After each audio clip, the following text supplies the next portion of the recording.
어제 지금 서귀포 홈플러스에서도 좀 얘기를 했는데 제주에서의 자연교육의 가능성 이 부분에 대해서 저는 굉장히 조금 희망적이고 미래에도 훨씬 더 아까도 말씀드렸듯이 아날로그적인 그 감성이라든지 오감, 체험이라든지 이런 걸 가졌을 때 훨씬 더 나중에 디지털 세계에서도 더 능력을 발휘할 수 있고 그런 가능성들이 많다고 보거든요.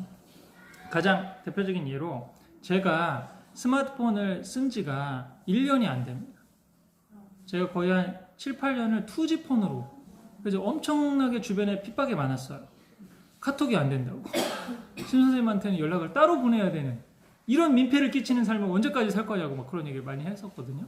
근데 제가 그때 그리고 좀 얘기를 했던 게 뭐냐면은 제가 어느 정도 이런 요즘 얘기를 많이 하잖아요. 그 호모사피언스라고 최재봉 교수님 이제 핸드폰의 시대가 되고 뭐 디지털의 시대가 되고 그래서 그런 것들의 경쟁력을 뭐 미리미리 아이들이 갖추지 않으면 시대에 뒤처진다라고 좀 얘기를 하는데 저는 본인의 아날로그적인 확실한 컨텐츠가 있으면 디지털 스킬은 언제든지 장착할 수 있다고.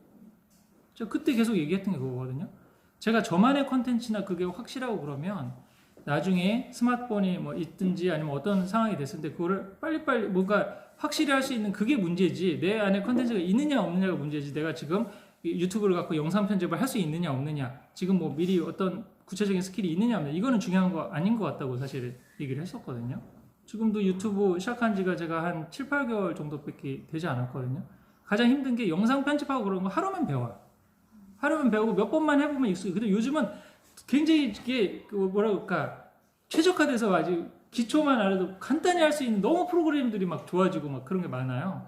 그래가지고 전문적인 저기가 없어도 딱 할 수가 있는데 문제는 제가 계속 이거를 할 수 있는 컨텐츠가 있느냐 이게 문제더라고요 사실은. 한 3,000명 이상의 그 팔로워를 가지고 이렇게 계속 지속적으로 새로운 얘기를 할 수 있는 이 컨텐츠가 만들어지느냐 안 만들어지느냐 문제이기 때문에 저는 지금 그거를 하는 게 좀 괜찮다고 생각하고요. 그래도 선생님 대학을 가거나 입시를 가거나 그러면 너무 이렇게 자연 속에서 놀거나 뭐 그러면 힘들지 않을까라고 생각하는 경우들이 있는데 그거는 우리가 학부를 지금 이론적으로 제 입시지도나 다른 책을 보셔도 아시겠지만 사실 공부 그릇이 돼 있는 아이들은 중학교 때부터 엄밀히 말해서 치고 입시 쪽으로 집중을 해서 나가도 충분히 따라갈 수가 있어요.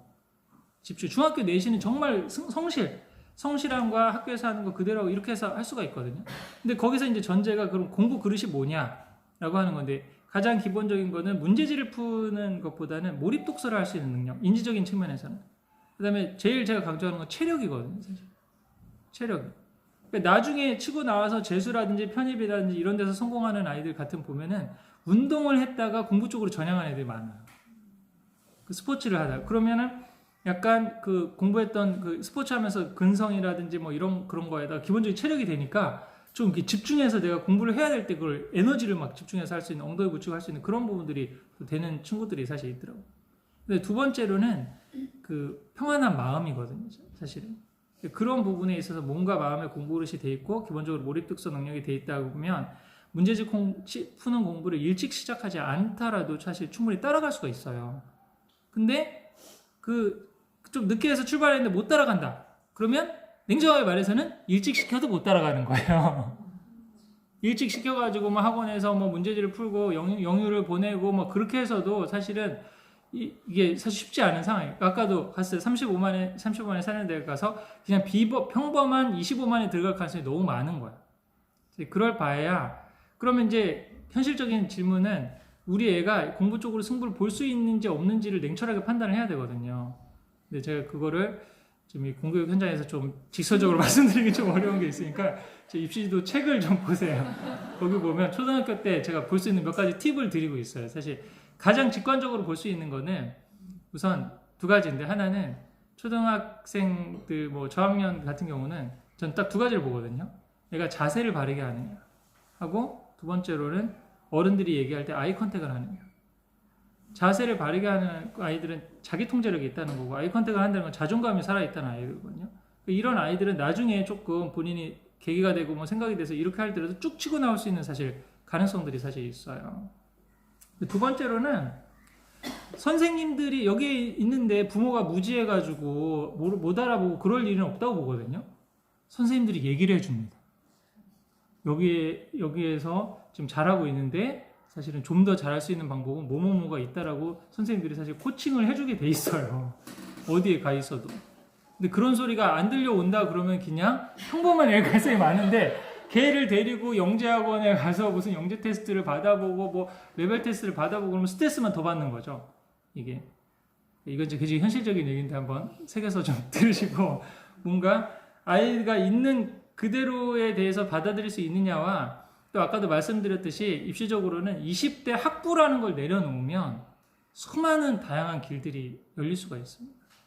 그리고 앞으로 그런 스토리 교육이 지금 펼쳐질 수 있는 그런 가능성이 있는 시대로 지금 확대가 되고 있거든요. 지금도 가만히 생각해 보세요. 짜장면 먹는 거 하나 잘해가지고 먹고 사는 문제가 먹방을 찍어서 먹고 사는 문제가 해결되는 시대가 오리라는 걸 언제 우리가 10년 전에 상상이나 했습니까? 이게. 지금은 앞으로는 못하는 걸 잘하게 해주는 건 점점 힘들다고 봐요. 교육학적으로도 안 되는 애를 뭐 하게 이렇게 동기부여하는 거 힘들다고 보거든요. 그럼 어떻게 교육을 하라는 거냐? 강점 혁명. 잘하는 걸 더 잘하게 하고 자기가 좋아하고 몰입할 수 있는 거를 찾아줘야 되는데 그게 자꾸 안 되는 게 뭐냐면은 자꾸 어른들이 방해를 하는 거야. 너 이것도 해야 되지 않아? 너 왜 맨날 소설만 읽어? 수학도 좀 해야 되지 않아? 뭐도 해야 되지? 이렇게 자꾸 방향선을 하고 틀려고 그러다 보니까 아이들이 스스로 하려고 하는 열정마저도 이렇게 사라지고 하고 싶은 것들이 자꾸 사장되는 경우도 상당히 많다는 거죠. 그래서 지금의 앞으로의 시대는 더더욱이 이게 자기가 정말 그 매니아, 덕후 그런 부분들이 아니면 범용으로 잘할 수 있는 게 살아남을 수 있는 직업이나 직군도 살아남을 수 있는데 그거는 점점 줄어들 수밖에 없고요. 그래서 이게 공부가 아니다라는 방향이 된다 그러면 좀 방향선을 하고 또 그렇게 할 수 있는 다양한 것들을 한번 그 경험을 해보고 실천을 해보시면 좀 더 용기가 생기지 않을까 싶고 근본적인 거는 아까도 좀 계속 강조를 드렸지만 공부하는 부모 독서 모임이 있어야 된다는 거죠. 그게 없고 이 강의빨로는 쉽지가 않다. 강의빨로는 그냥 저런 게 있구나 라는 것만 사실 알 정도지 이게 실천까지는 가기는 쉽지 않다고 생각합니다. 그래서 그런 모임들이 여기 또 나름대로 목표를 갖고 오셨으니까 계시는 동안 좀 그런 것들을 잘 활용을 해보시고 또 학교나 아니면 뭐 도서관이나 같이 협업을 하셔가지고 좀 좋은 열매들을 맺으셨으면 좋겠습니다. 이상 마무리하도록 하겠습니다. 감사합니다.